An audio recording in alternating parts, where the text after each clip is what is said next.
स्वागत है मित्रों। फिर से हम लोग इतिहास के महत्वपूर्ण प्रश्न और बार बार पूछे जाने वाले प्रश्नों को आज हम लोग देखेंगे। मैं नीतीश। आज हम लोग the adopt complete competitive platform से जुड़े हैं। अगर हमारे इस चैनल को सब्सक्राइब नहीं किए हैं तो आप पहले सब्सक्राइब कर लें और बेल आइकन बटन दबा दें। इससे क्या होगा कि जो भी हमारी न्यू वीडियो आएगा जो आपके पास पहुंचेगा, उसके बाद आप दोस्तों के साथ शेयर कर दें। अगर आप देख रहे हैं तो आप तो चाहेंगे कि दोस्तों के साथ से शेयर कर दें। ठीक है, आइए हम लोग एक एक करें। और ये देखो, ये सबसे ज्यादा पूछे जाने वाली प्रश्न है और हर एग्जाम में अगर बात किया जाए, एसएससी हो, बीएसएससी हो, बैंक हो, रेलवे हो, और द एडॉप्ट ये हमारी संस्था हो गई। आइए हम लोग बात करते हैं क्वेश्चन नंबर 1। सबसे पहले हम लोग क्वेश्चन नंबर 1 देखेंगे।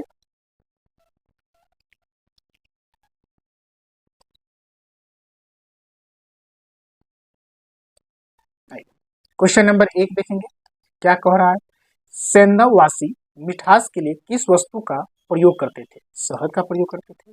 ठीक है, सेंधववासी मिठास के लिए किस वस्तु का प्रयोग करते थे? तो वो शहद, जो मधुमक्खी का रस होता था, उसका यूज करता था। ठीक है, आगे देखते हैं अगला प्रश्न।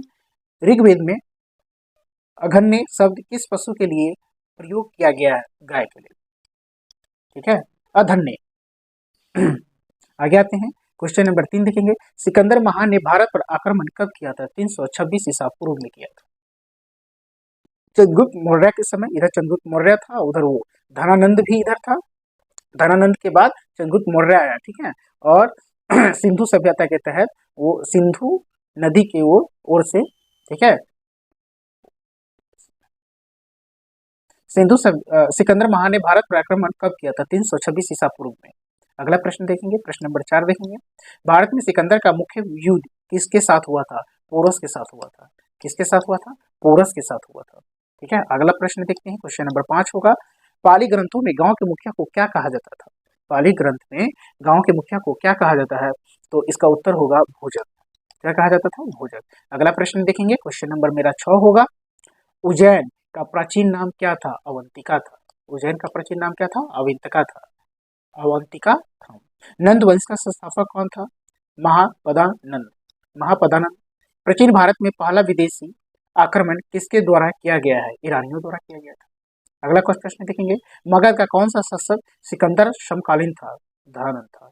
देखो, सिकंदर के समकालीन कौन था? धनानंद था। सिकंदर चाहता था कि हम धनानंद का ये युद्ध कौशल और जितने भी इसके सैनिक और इसका क्षेत्र देखना चाह रहा था, लेकिन सिकंदर का जो सैनिक था वो युद्ध करते करते थक चुका था और इसके कारण वो बैक हो गया और धनानंद को वो नहीं दिख पाया। अगला प्रश्न देखते हैं, प्रश्न नंबर 10।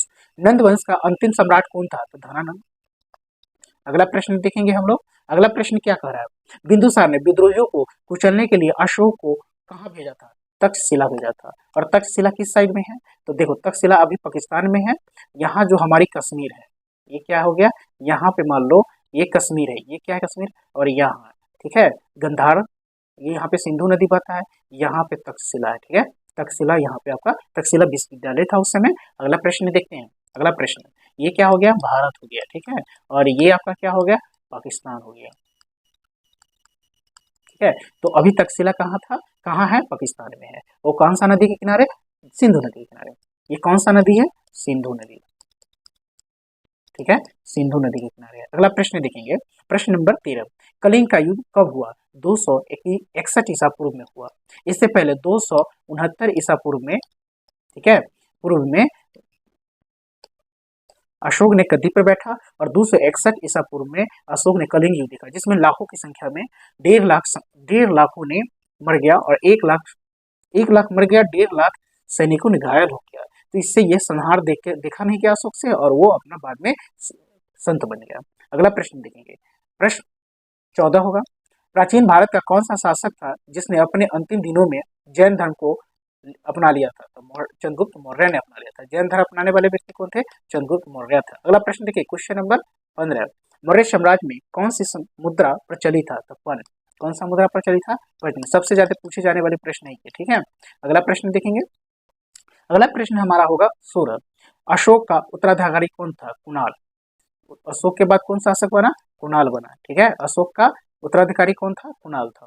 ठीक है, और भी मैं बता दूं, कुणाल के बाद आया था बृहद, सबसे अंतिम शासक दर्द। ठीक है, ये अंतिम शासक था, अंतिम शासक था। अगला प्रश्न देखेंगे, प्रश्न नंबर हमारा होगा 17। अर्थशास्त्र का लेखक किसे समकालीन माना जाता है? तो चंद्रगुप्त मौर्य को माना जाता है। अर्थशास्त्र का लेखक किसके समकालीन था? चंद्रगुप्त मौर्य, चंद्रगुप्त मौर्य मतलब चंद्रगुप्त मौर्य के शासन समकालीन था। अगला प्रश्न देखेंगे, प्रश्न नंबर 18 होगा, मौर्य काल में शिक्षा का प्रसिद्ध केंद्र कौन सा था? तक्षशिला।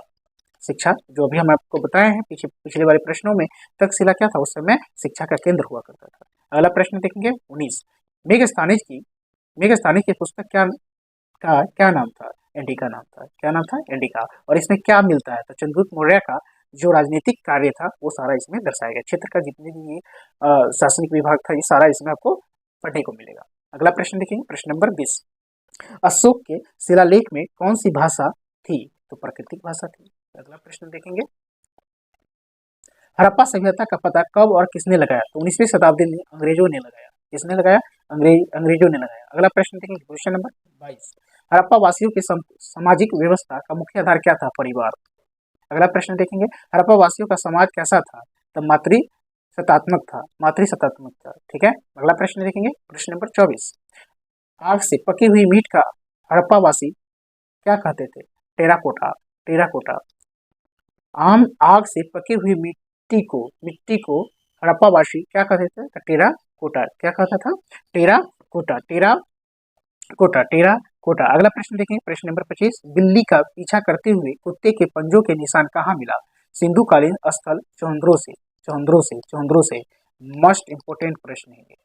अगला प्रश्न हम लोग देखेंगे, अगला प्रश्न आप देख सकते हैं, किस खेल का प्रचलन हड़प्पा के समय था? शतरंज का। किस खेल का समय था? हड़प्पा का। हड़प्पा के समय था शतरंज का। अगला प्रश्न देखेंगे, प्रश्न नंबर 27, हड़प्पा वासी किसे अपना पवित्र पक्षी मानते थे? हड़प्पा वासी किसे अपना पवित्र पक्षी मानते थे? ताक। ठीक है, ताक। अगला प्रश्न देखेंगे, प्रश्न नंबर 28 होगा, स्वास्तिक किसके दिन थे? तो हड़प्पा सभ्यता का। स्वास्तिक आपको पता है हड़प्पा सभ्यता का। ठीक है। अगला प्रश्न देखिए, प्रश्न नंबर 29, कपास की उपज की पहली जानकारी कहाँ से मिली है? तो हड़प्पा सभ्यता से मिली है। अगला प्रश्न, प्रश्न नंबर 30, कपास को यूनानी क्या कहते थे? सिंडोन कहते थे। सबसे ज्यादा, ये भी महत्वपूर्ण प्रश्न है, इंपोर्टेंट है, सिंडो। अगला प्रश्न देखेंगे, प्रश्न नंबर हमारे होंगे 31, खेत की जुताई के लिए किसका उपयोग किया जाता था? तो हल का उपयोग किया जाता था। सेंधावासी मिठास के लिए किस चीज का इस्तेमाल करते थे? ये मेरा एक प्रश्न आ गई है, शहद। हड़प्पा के समय व्यापार की कौन सी प्रणाली प्रचली थी? वस्तु विनिमय प्रणाली। देखिए, वस्तु विनिमय प्रणाली, वस्तु से वस्तु लेन देन चलता था। वहाँ व्यापार के लिए क्या था? वस्तु देना था और वस्तु खरीदना था। आज क्या है? आज हमारा मुद्रा कैसा है?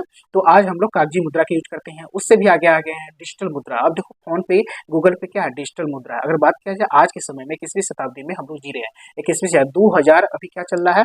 2023 चल रही है। ठीक है, 2023 और दिसंबर चल रहा है। तो अभी क्या है मुद्रा? हम लोग जो मुद्रा यूज कर रहे हैं, लेटेस्ट मुद्रा, वो है डिजिटल मुद्रा। ठीक है, जिसमें एप्स के तहत हम लोग, जैसे एप्स की अगर बात किया जाए तो फोन पे, ठीक है, फोन पे, ठीक है, पेटीएम, गूगल पे, ये सब क्या है? आप डिजिटल मुद्रा में आ चुके हैं। अगला प्रश्न देखें, प्रश्न नंबर 34, हड़प्पा के लोगों ने नगरों और घरों के विनाश के लिए किस पद्धति को अपनाई? हड़प्पा के लोगों ने नगरों और घरों के विनाश के लिए किस पद्धति को अपनाई? तो ग्रिड पद्धति को। ठीक है। अगला प्रश्न, हड़प्पा सभ्यता में शहरीकरण की प्रमुख विशेषता क्या थे? निकास प्रणाली। क्या थी? निकास प्रणाली, शहरीकरण, निकास प्रणाली। अगर मान लेते हैं कोई भी शहर अगर बसता है तो उसमें पानी अगर सही से बह जाए, नल्ला व्यवस्था सही हो और ढालवा में हो, कि उसकी पानी बहने की एक तरीका हो, नहर हो, तो क्या है? शहरीकरण वहाँ बोला जाएगा। अगला प्रश्न देखेंगे, अगला प्रश्न आप देख सकते हैं 36, हड़प्पा में लिपि और धर्म की जानकारी कहाँ से मिलती है? संदमकालीन मोहरों से। प्रश्न नंबर 37, चित्राक्षर लिपि और किस नाम से पुकारा जाता था? बेंड्रोफेंड्रम लिपि। ठीक है। अगला प्रश्न देखेंगे, आजादी सन 1947 के भारत में सबसे अधिक कहाँ हड़प्पा युगीन स्थलों की खोज हुई है? तो गुजरात में सबसे ज्यादा हड़प्पा जो हुआ 47 में, सबसे 47 के बाद भारत में सबसे ज्यादा कहाँ मिलता है? गुजरात में मिलता है। प्रश्न नंबर 29-39 देखेंगे, वो कौन सा हड़प्पाकालीन स्थल है जो त्रिस्तरीय था? धौलावीरा। कौन था? धौलावीरा। अगला प्रश्न देखेंगे 40, चावल के उत्पादन के साक्ष्य किस सैंधव पुरास्थल से प्राप्त हुई है? रंगपुर एवं लोथल। अगला प्रश्न देखेंगे, अगला प्रश्न कह रहा है